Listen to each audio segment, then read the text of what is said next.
سجلت اليوم في حدود الساعة 4:18 صباحا هزة أرضية بلغت شدتها 4.8 درجة على مقياس ريشتر في ولاية عين تيموشنت.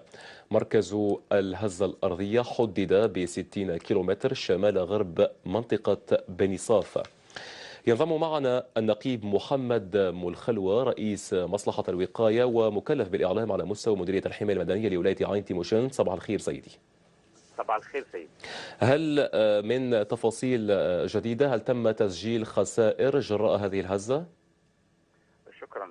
زيادة كما تفضلت، سجلت نهار اليوم على الساعة 4:18 هزة أرضية بقوة 4.8 على سلم ريشتر. مركز الهزة 60 كيلومتر شمال غرب بني صاف. والهزة الثانية يعني هزة ارتدادية كانت على الساعة 4:41 بقوة 3.0 على سلم ريشتر، يعني المكان مركز الهزة 50 كيلومتر شمال غرب بني صاف، وهذا طبقا لمركز البحث في علم الفلك والفيزياء الفلكية وجيوفيزياء. والحمد لله يعني لم نسجل يعني أي خسائر أو الحمد لله. يعني يذكر يعني من جراء هذه الهزة الأرضية. يعني لم تتلقوا أي مكالمة هاتفية من المواطنين؟ والله تلقينا يعني بعض المكالمات من المواطنين اللي يحسوا بهذه يعني الهزة، يعني كذلك بعض المواطنين لم يحسوا بهذه الهزة الأرضية. يعني المواطنين اللي حسوا بهذه الهزة يعني كانوا قريبين من بني صاف، مثلا بني صاف، بوجار، يعني حسوا بهذه الهزة الأرضية. كما قلت يعني لم نسجل يعني أي خسائر تذكر جراء هذه الهزة الأرضية والحمد لله. الحمد لله. النقيب محمد ملخلوة رئيس مصلحة الوقاية ومكلف بالإعلام على مستوى مديرية الحماية المدنية لولاية عين تيموشنت، كنت معنا عبر الهاتف، شكرا جزيلا لك. في موضوع آخر، دهست سيارة الطفلة وفاء ذات 2.5 من العمر والتي كانت رفقة جدتها بحي الوئام بمدينة إليزي، مما تسبب في مقتل الطفلة على الفور وإصابة جدتها على مستوى الرأس بجروح بليغة. تفاصيل الحادثة تعود عندما قطعت الطفلة وجدتها الطريق قائدين إلى البيت، صدمتهم السيارة التي كانت تعود إلى الخلف ولم ينتبه لهم السائق.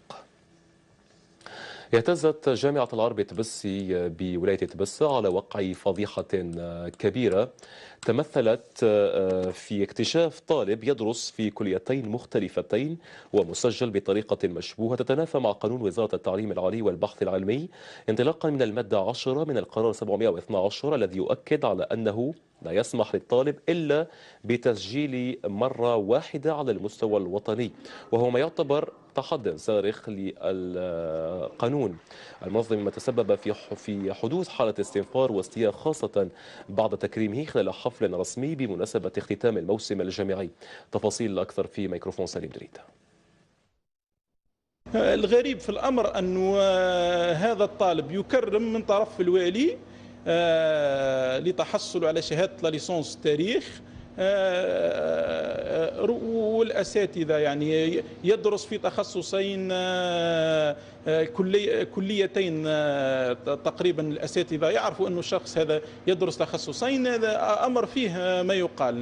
نحن نستنكر هذه الممارسات التي يجب أن تتوقف. بخصوص قضية الطالب مثير الجدل رجل الأعمال بجامعة تبسة، راسلنا الوزارة المعنية كما راسلنا مدير الجامعة لما تحصلنا على أدلة تثبت أن هناك خرق للقانون وأن الطالب يسجل في سنة واحدة في تخصصين، الأمر الذي استغرب.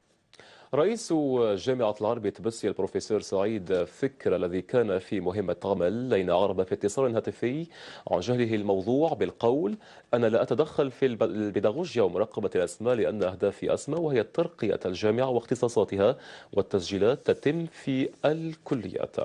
في موضوع آخر، وعلى ضوء الصعوبات والمشاكل التي أصبحت تتراكم على العديد من الشباب المنضوين ضمن الفيدرالية الوطنية للمقاولين الشباب، منهم مجموعة التيارة كانت التي طرحت عدة مطالب لدى المسؤولين، من أهمها تطبيق المادة 87 من المرسوم الرئاسي الخاص بالصفقات العمومية، والذي يتضمن منح 20% من الصفقات العمومية لأصحاب المؤسسات الصغيرة والمتوسطة وتلك المستحدثة عن طريق أجهزة الدعم. تفاصيل أكثر في ميكروفون ديار بن داود. نريد تطبيق المادة 87 من قانون الصفقات العمومية في كل البرامج، لا بغات تكون بلدية ولا الولائية. عندنا الإدماج المؤسسات في مختلف القطاعات مع الشركات الكبرى والوطنية والأجنبية. الوزير الأول سلال قال لك إعادة الجدولة، الرئيس الأخير تبون قال لك مسح الديون، وزمالي قال لك لا لمسح الديون. احنا ما فهمناش دوك هنا. احنا اصحاب الماتريال المؤسسات تاع الفلاحه ما صدنا رواحنا وين نشوفوا البنك يرسل، دوميني يرسل، كاسوس ترسل، واحنا رانا حابسين نهائيا، بطال الى بطال، من بطال للبطال، ورانا متابعين قضاء. وسط حضور جماهيري مميز، قام سكان بلدية أم دروع في ولاية تشلف وعدة تولاد مغزي كطريقة للحفاظ على الموروث ولتوثيق الروابط الاجتماعية. تفاصيل أكثر في هذا التقرير لرشيد مشرب وحميدة عوادي. هو الازرق دار بدار ويقال على الوعدة كل نهار يا احبابي. هبطوا اليوم.